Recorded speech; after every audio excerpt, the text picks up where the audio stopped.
And let's have this panel conversation now. So let's bring everybody out and congratulations again. And I like those boots, the shoes. And the jacket.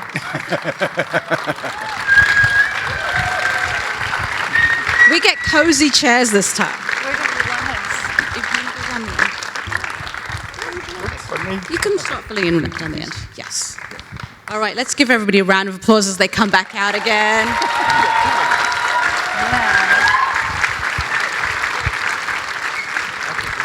Look at this incredible group. Look at this talent on stage. Let's give it up for them.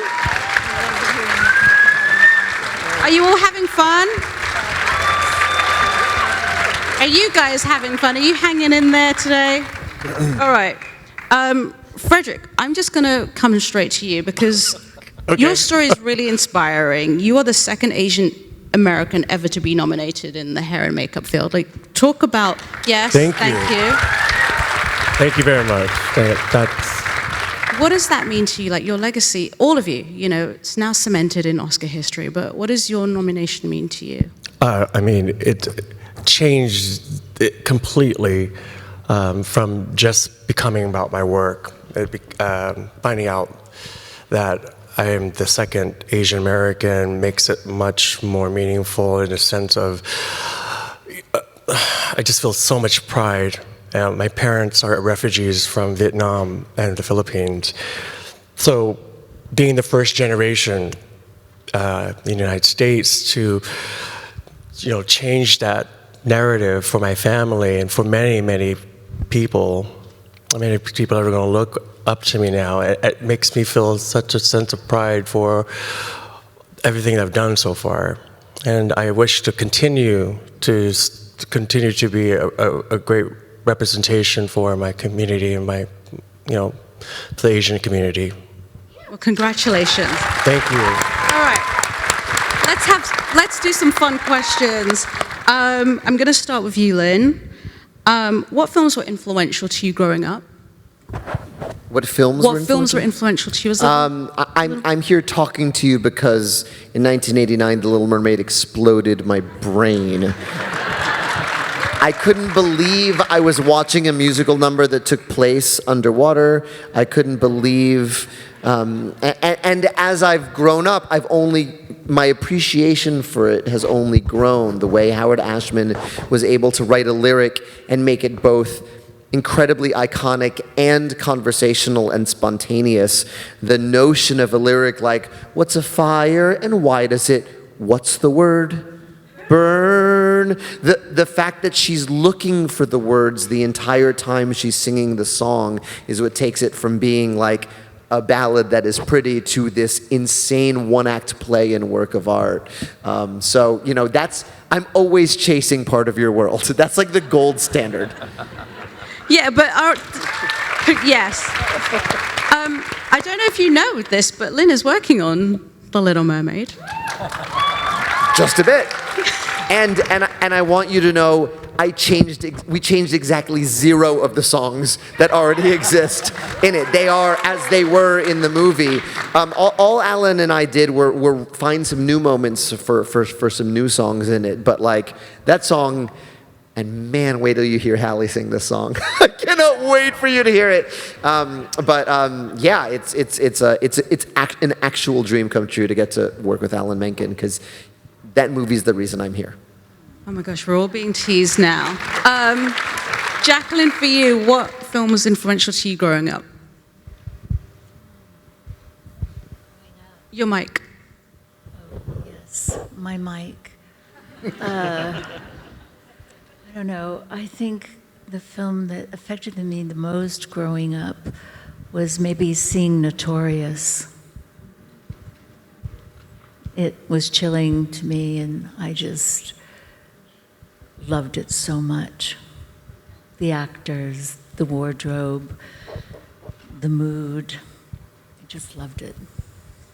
Ooh, I like that choice. Bob, what's your choice? What film was influential for you? I think the film that really made me want to do costume design was The Last Emperor. And I remember watching that film, and I thought, someone made costumes for all these people and all these armies at all these periods. And it was just so amazing. I remember kind of like sitting back and thinking, wow, people do this for a living.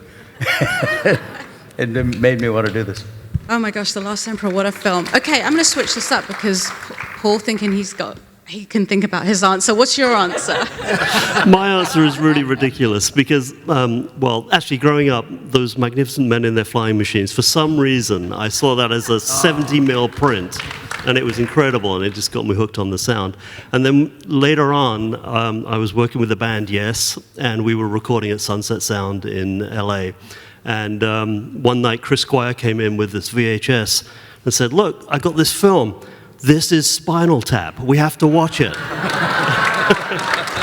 And I know that wasn't exactly my youth, but it was so influential because I'd been working with the band for 2 years, and then we were recording, and he put this tape in. We all watched it, and at the end he goes, "That wasn't funny. That's not funny at all, was it?"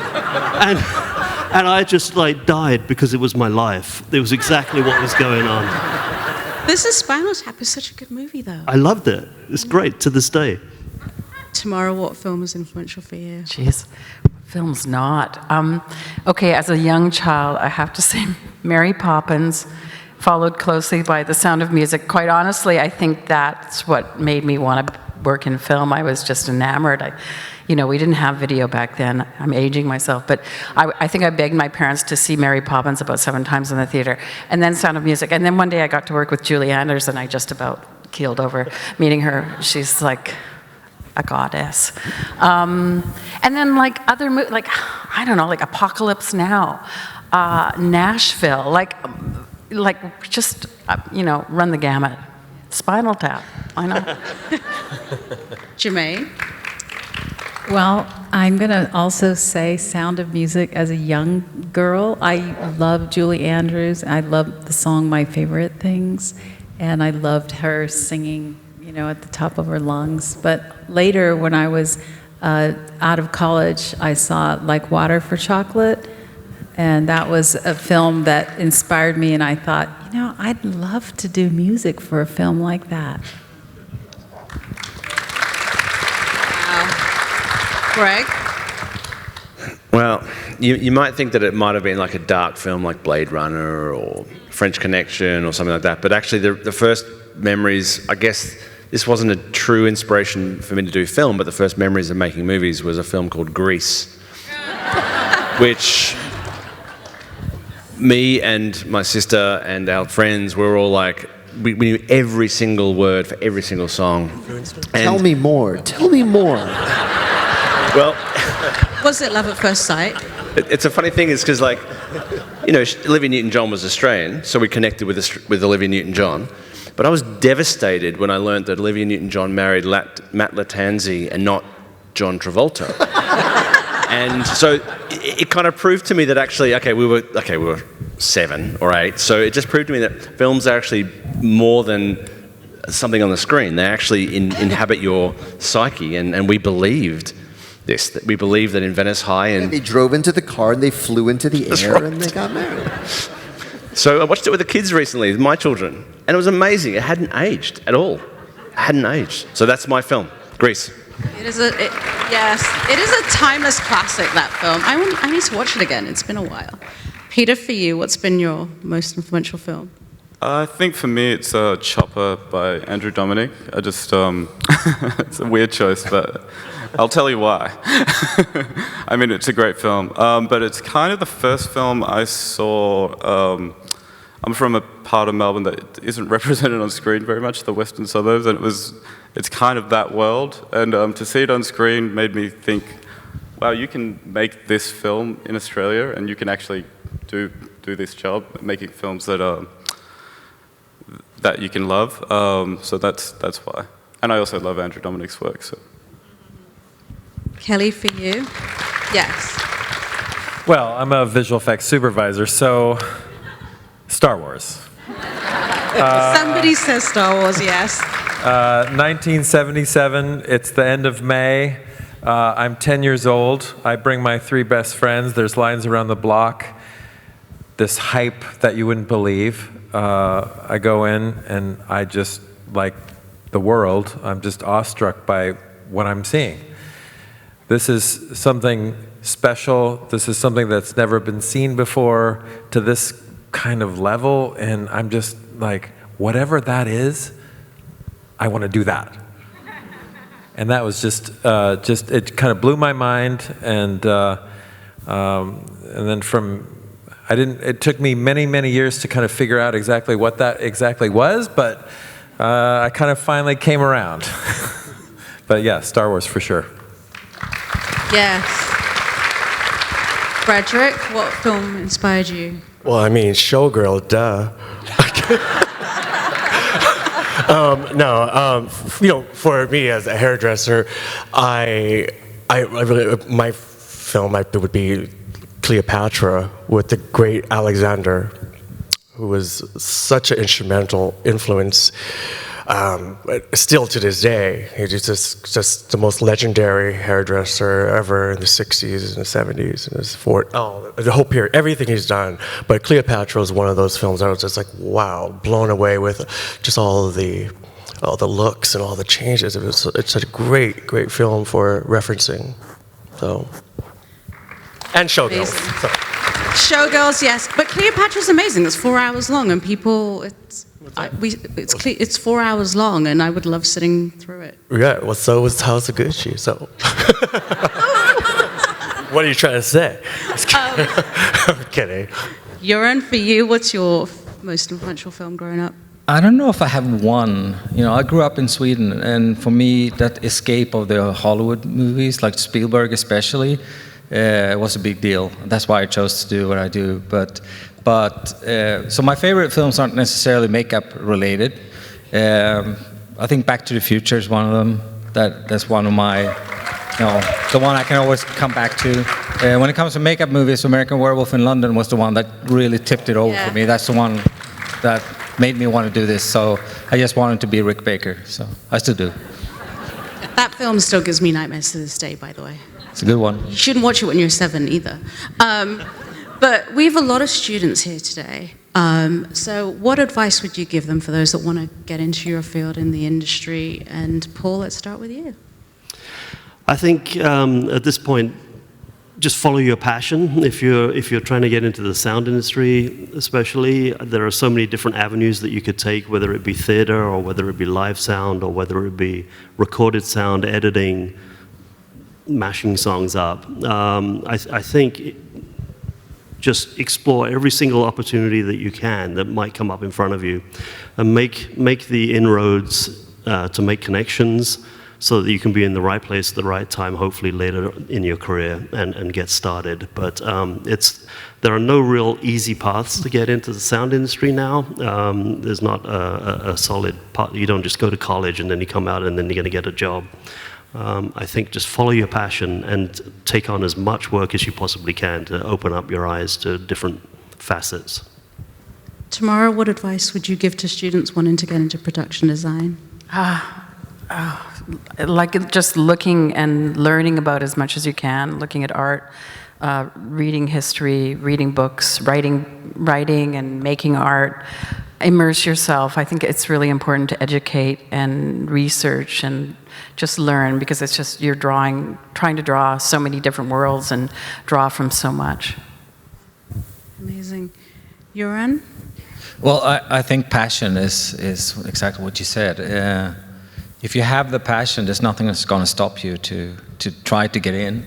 And if you have talent as well, it's you're gonna get in somehow. But I don't know if there's one specific way, because I do more makeup effects, and there's no absolute easy way to get in there. But if you have the passion, you're just gonna keep going. And I think also what I did was I had a passion to learn. It wasn't so much, I didn't think about a career. It was more like, I just want to do this. So it's like playing music. You have a passion to play music. You don't think about a career in it. You just play it, and it's the same here. So that's why I was thinking, if you have the passion, nothing is going to stop you. Frederick, thank you. Amazing. Frederick, what advice would you give to people that want to get into hair and makeup? Don't do drugs. I'm kidding. My advice is I'm sorry. I don't know what's going to happen then. It's the feathers. My advice really is what I tell myself all the time is failure. Failure and repeat and fail again and learn from that. All the greats do it. They keep repeating their craft until it gets perfect, you know? And I think the best lesson in life for me was learning that failure wasn't an issue, you know? It was just a way of life and a way of learning. And it got me to where I'm right now, sitting where I am. And so that's what I would.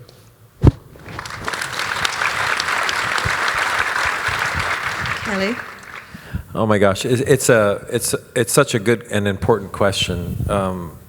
I think everyone that I've heard up to me, I agree with. Failure, education, keeping an open mind, history, education, all of those things. I would say more important than anything is just a curiosity about the world, and understanding that this particular business is one of the most collaborative art forms, well, probably ever. And that this is a team effort, that this is just this incredible, that at the end of these things, and especially in a thing like Marvel, where I have responsibility for 2,500 people in my department, it's kind of nuts. And each one of those people is contributing in a major way. It's all about collaboration. It's about keeping an open mind about that I am not at all a person that knows everything. You know, I'm going to learn from something. I'm going to learn something important from one of my peers. I'm going to learn something very important from an intern that's a gamer that learns some new technology that they're going to lead me on to. I'm open to that and embracing that openness of just not knowing it all, and just an eagerness to learn, a curiosity about the world. And I think that's a really important quality.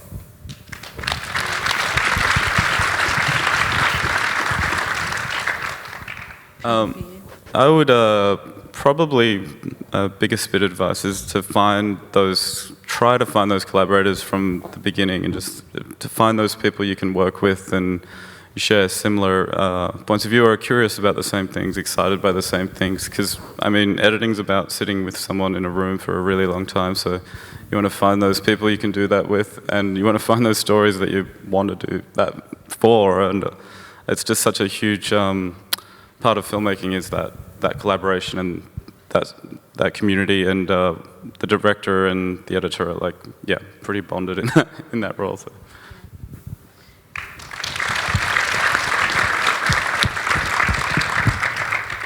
Greg, what advice would you give? I mean, I would say you take every one of these people's fine advice and would use those to relate to what you're doing. Maybe I'd add that you would surround yourself with people that you can learn from. Like the one thing that I love working with people is if I learn something from them. Regardless if they're less experienced than you, they might have literally just walked in the door, but they'll come with a different opinion. And if you close your mind to that opinion, then you're kind of dead in the water, So regardless of how experienced one gets or how old one gets, keep learning and keep pushing yourself out of your comfort zone as well. Every time you get comfortable with something, it's like try something different or do something different. That's why I'm doing the Grease reboot.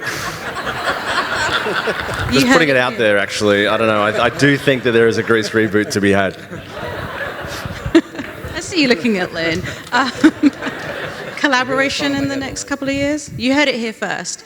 Jermaine, what advice would you give to those wanting to get into computer? Definitely say get your degree, and make sure that once you do get your degree, you have to realize that you may end up somewhere else doing something different. But just getting the degree is important, because when you're in college, you're learning about other subjects, and you're meeting friends, and you're learning to communicate, and you want to ignite that passion inside of you. So for me, it was music. For you, it might be writing. It might be, storytelling. But once you do graduate, realize that each opportunity builds upon itself. And so you're developing a body of work. And you may do that if you're an animator, you're drawing, and you're constantly flexing those muscles. And just remember that when you do find your mentor or your teacher, you become a good listener, and that you listen and learn to tell stories through your art. That's what we all are. We're storytellers. And that is what is an amazing part of this job, is telling the stories of life and the world, and it's really awesome. Such great advice. Bob, what about for you? What advice would you give? I always say, don't do this, go into hair and makeup. But no, seriously. There's really no bad experience you'll have. They may not be a fun experience or one that you love a lot, but when you turn around backwards and look back on where you've come from, they'll all add up to where you are now. And so I say, don't discard a job that you may not think is leading you on the path, because it's leading you on the path you're supposed to be on. Great. Jacqueline, for you? I think what served me the best in my career is reading. I'm a voracious reader, and it's given me a great liberal arts education. Before I did this, I was a fashion designer, and I even used it in that. I just think it's a character-driven, even when you're designing fashion or dressing actors, it's all character-driven. And the more character studies you do, the better you're going to be. You'll be able to dress people from the inside out.